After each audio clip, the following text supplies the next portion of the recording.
it's Lindsay. Welcome back to The Wandering Reader. Today I'm going to be doing my August wrap up. In August I read a total of 7 books and 2,956 pages. It turns out to be a pretty average reading month for me, and I thought it was going to be a lot better just because of the fact that I was off for the majority for all of August, apart from the last day. So pretty much for all of August. So I thought I was going to get a lot more reading done, but actually I participated in Tome Topple this month, which meant that I read a couple of quite chunky books. So actually I'm looking at my pile, I'm really pleased because I don't tend to gravitate towards the really chunky ones at any other time apart from when I'm participating in Tome Topple, which is a bit bad really, but yeah, I got through a couple this month. So actually, you know, they may have been, if I hadn't have picked them up, they may have been 2 smaller books each, which is fine. So anyway, let's just get into the books that I read during the month of August. The first book that I finished in the month of August was a book that I read on my Kindle, and it was The Fact of a Body, A Murder and a Memoir by Alexandria Morzano-Lesnevich. I think that's how you pronounce that. This was a book that I read for Lisa's Buddy Reads group, which is a group that Lisa set up on Goodreads from Books and Smiles, and we buddy read books every month and talk about them and discuss them on the Goodreads group page. I'll leave a link to that down below. This is the first time that I've participated in that, and I had a really good experience. I would definitely check out. So we read thrillers and sort of contemporaries and things like that. This particular book was kind of had 2 different elements to it. Firstly, it was about Ricky Langley's story. Ricky Langley murdered I think he was 7, I could be wrong about that, a little boy called Jeremy. And this is not a spoiler because you're told within the first couple of pages, and it's in the summary and things like that. So the woman that's writing the book, Alexandria, or I think she refers to herself as Ali during the book, she is sort of investigating this case because it intrigues her for a number of reasons. And because the second sort of branch to this book is that she is very much trying to get over the sexual abuse that she received from her grandfather when she was a little girl. And Ricky Langley's case, it draws her in because he classed himself as a paedophile. So she's very much kind of fascinated is probably the wrong word, but yeah, kind of looking into it and sort of that sort of thing for that reason. It was brutal to read. So many shocking things, so many things where you're just like, oh, why did they do that, or why did they not do that, or who didn't pick that up? And just so many moments like that. And yeah, if you're kind of squeamish is probably the wrong word, but if you're not up for heavy sort of topics related to murder and pedophilia and things like that, and this is probably a book not to pick up. But I loved it. I thought the writing was great. I thought the way it was told and put together was fantastic. I was completely drawn in from the very beginning, wanted to know what happened, her story, Ricky Langley's story, you know, wanting to find out all the different little details in there about Ricky's crime and her family life. It was fascinating, completely fascinating. I couldn't do anything but give it 5 stars. I would really recommend picking it up. I think it's only just come out, And the hardback, when I looked it up on Amazon, was something like £20. But, and I believe this is still the case, but if it's not, I apologise. I picked it up on Kindle for 99p. Bargain. Definitely recommend buying it and reading it. It was just fantastic. The second book that I finished in August was The Breakdown by B.A. Paris. This was a book that I had on my Booktubeathon TBR, but I just didn't get around to reading it at all. I don't even think I started it during that week, but I certainly started it afterwards. Again, fantastic. This is a book about a woman who is driving home from having some end of summer term drinks with some of her teacher friends, and it's raining quite heavily on the way home, and she decides to take the back way home, which her husband has very expressly told her, please don't take that way because it's dark and you get no mobile reception there, just drive on the motorway home. But the motorway's a bit busy and she's finding it hard to see, so she goes against what her husband's advised her to do, and she takes the back way home through the woods. And when she's driving along this road through the woods, she spots a car on the side of the road. And the car's got a woman in it. She can't quite see her face properly or what's going on in the car because of how terrible the weather is. She pulls over and she's kind of umming and ahhing about whether she should get out of the car and help this woman. But she sat there for a little while and the woman's not flashed her or, you know, bibbed or anything like that to say, yes, come and help me. So she assumes that maybe like help is on the way or something like that. Otherwise, you know, she'd have let me know. So she drives off. The next morning when she wakes up, all over the news is about a woman who was murdered in her car the night before on the same road, and it turns out to be this woman that she didn't help. And yeah, and then the story goes from there. This is amazing. Just such a great thriller. I gave it 5 stars, and the writing was good. It's not, you know, don't get me wrong, it's not literary fiction, but the writing was great, and the way that the story was weaved together, there were a lot of gasp moments for me. Moments where my husband laughed at me because I'm exclaiming about something that's happening in my book. But yeah, I just was really drawn in by the story. Loved all the twists. Didn't see the big twists coming. Definitely recommend it. This is her second book. I believe, yeah, her first book is called Behind Closed Doors, and I will definitely be picking that up at some point. So if you like a good thriller, check this out. Then the Tome Topple started, and of course you all saw my TBR for Tome Topple, or some of you will have seen it anyway, and this was on my TBR and I did read it. So this is A Court of Wings and Ruin by Sarah J Maas. This is the third book in the Court of Thorns and Roses series, and I finally got around to reading the third book, and I thought it was really good. I gave it 4 stars. I give Sarah J Maas's books 4 stars a lot. I don't think I've ever given them any lower, and I think I may have given Throne of Glass 5 stars, I can't remember, but her books tend to be pretty much 4-star reads for me. Just because I think they're not going to set the world alight, but they're great YA fantasy.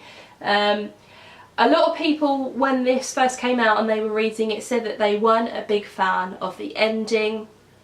I thought it was all a bit wrapped up in too neat a bow, and that was my husband's problem with it. I was fine with the ending. I thought it was good. Again, people have talked about the fact that Maas has put a bisexual and a lesbian character in this after she was sort of criticised for the fact that her books are very white and straight, and that they didn't think the representation was that great, that it was a bit stereotypical, that sort of thing. And I sort of see where they're coming from. I wouldn't chuck the series away or say that it's a complete load of crap for that reason. Yeah, I think it did what it sort of said it was going to do, sort of from the previous 2 books, so I really did enjoy the series. I don't think there's a companion trilogy that's coming out for this, but I don't think the start of that is going to come out until 2018, and she put up on, I think it was Twitter and Instagram, that there's going to be a novella in the middle of this trilogy and the other one to sort of start the train for the next one. That's the first thing that's going to come out in 2018, so we'll see. But yeah, I really did enjoy it and I gave it 4 stars. The next book I read, oh my god, Tin Man by Sarah Winman. If you've watched my August book haul, you know that I talked about, you know, how I picked this up on publication day.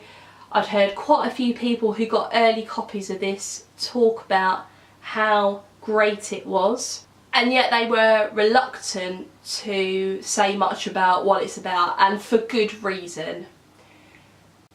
This is about 2 men and a woman and the relationship between the 3 of them, and that's all I'm going to say. I thought it was beautiful. I thought the writing was amazing. It was really emotional. It was heartwarming. It was heartbreaking. It was incredible. It was everything that I wanted it to be. It was very different from Sarah Waters' other 2 novels. I kind of almost want to go back and read the first one, because the first one is a bit more hazy in my mind, but it's very different from, forgotten the name of it now. What is it? Oh yeah, A Year of Marvellous Ways, it's up there. It's very different from A Year of Marvellous Ways in terms of that's a bit more magical realism-esque, but still got the element of relationships and family and that sort of thing. And she writes about written about relationships in all of, and family in all of her books. This was exceptional. I loved it. I can't do an individual review on this just because most things that you say about it are going to be spoilers, and you just need to discover this for yourself. It's quite short. It was only like just under 200 pages, so I read it in a couple of sittings. It was fabulous. Yeah. If you haven't read any of Sarah Winman's books, you need to, but this one, just read it. The other book that I finished for Tome Topple was one that I was buddy reading with Harriet from, I think her channel name is Harriet Rosie, I'll link it for you. We didn't decide to do a buddy read until after I'd filmed my TBR, but we looked at which sort of tomes we had in common, and we had this one in common, The Lake House by Kate Morton.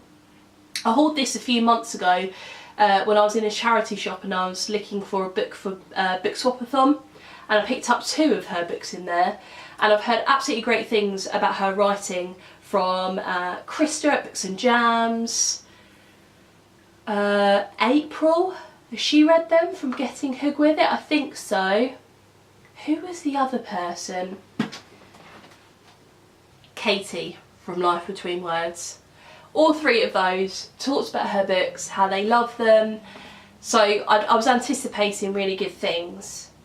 This is about a family who live in this big house, big kind of country house in the middle of nowhere in Cornwall. It's 1933, so sort of bang smack in the middle of the 2 world wars.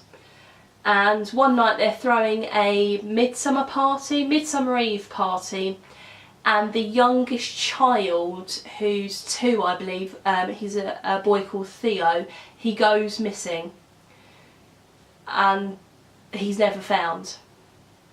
And then we get kind of split perspective between that kind of time period, and then along comes a police officer called Sadie, who is taking a bit of a break, is on holiday and is staying with her grandfather who lives in Cornwall, and one day when she's walking his dogs, she stumbles across this house and sort of gets intrigued by the story and what goes on.